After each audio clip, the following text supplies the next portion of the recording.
আপনি কি সবসময় আউটডোরে কাজ করেন? জানেন কি এর ফলে আপনার শরীরে বিপুল পরিমাণ টক্সিন জমা হচ্ছে, যা ক্ষতি করছে আপনার কিডনিকে? তাহলে উপায়? কিডনি আমাদের শরীরের এমন একটা অঙ্গ যে আজ ভালো তো কাল খারাপ। তাই বলে কি খারাপ হলে আর ভালো হবে না? একেবারেই নয়। কিডনি আমাদের শরীর থেকে টক্সিন বা দূষিত পদার্থকে আলাদা করে। আর তাই শরীরের এই অঙ্গটিকে তো ভালো রাখতেই হবে। কিন্তু কিভাবে ভালো রাখবেন? অবশ্যই ভালো ডাক্তারের পরামর্শ নিন। রক্ত পরীক্ষা করুন।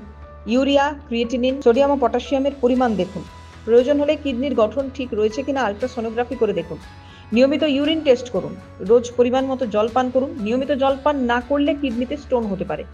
ডায়াবেটিস রোগীদের জন্য অতিরিক্ত সতর্কতা অবলম্বন করা প্রয়োজন। রক্তে শর্করার মাত্রা বেশি থাকলে ধীরে ধীরে কিডনি বিকল হতে শুরু করে। রক্তচাপ স্বাভাবিক না থাকলেও তা কিডনির জন্য নানা সমস্যা ডেকে আনতে পারে। ক্যালকাটা নিউজ।